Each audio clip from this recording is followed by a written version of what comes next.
महाराष्ट्र राज्य कंत्राटदार महासंघ, राज्य अभियंता संघटना, त्याचप्रमाणे बिल्डर्स असोसिएशन ऑफ इंडिया आणि महाराष्ट्र हॉटमिक्स कॉन्ट्रॅक्टर्स असोसिएशन अशा ज्या आमच्या ठेकेदाराच्या हिताच्या राज्यस्तरीय संघटना आहेत, या सर्व संघटनांनी गेल्या 10 महिन्यापासून ठेकेदारांची कुठल्याच प्रकारची देयकं नसल्याकारणाने 5 फेब्रुवारीपासून एक काम बंद आंदोलन सुरू केलेलं आहे.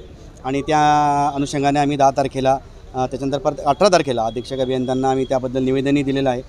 असं असताना शासनाने आम्हास निधी दिला, परंतु तो अत्यंत तोकड्या स्वरूपाचा दिलेला आहे. म्हणजे एकदम अत्यल्प प्रमाणात दिला आहे. तो 7 ते 8% हिशोबात तो निधी आला. त्याच्यामुळे ठेकेदारांमध्ये एक असंतोष पसरलेला आहे की 10 महिन्यांपासून गेल्या बँकांची देणी बाकी आहेत.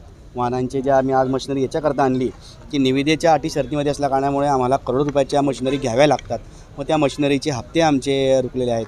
त्या ड्रायव्हरचे पगार, त्याच्यावर काम करणाऱ्या मजुरांचे रोजंदारी, असे बरेच आर्थिक विवंचनेतून आमचा ठेकेदार बंधू जात आहेत. ही शासनाला कळवण्यासाठी आम्ही एक छोटेखानी आक्रोश मोर्चा आज आयोजलेला आहे. त्याचं कारण असं की 10वीच्या परीक्षा असल्या कारणाने त्याचप्रमाणे नागरिकांना वाहतुकीची गैरसोय होऊ नये म्हणून आम्ही हा एक प्रतिकात्मक असा स्वरूपाचा छोटेखानी आक्रोश मोर्चा आज आयोजित केलेला आहे. किती देयक आहे तुमचे या ठिकाणी?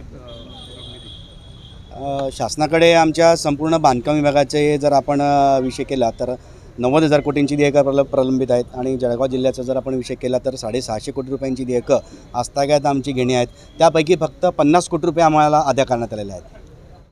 गांधी तीर्थ, निसर्गाच्या सानिध्यात महात्मा गांधींच्या जीवनावरील जगातील पहिले मल्टीमीडिया म्युझियम. आजच भेट द्या. गांधी तीर्थ, जैन हिल्स, जळगाव. अधिक माहितीसाठी www.gandhifoundation.net वर व्हिजिट करा.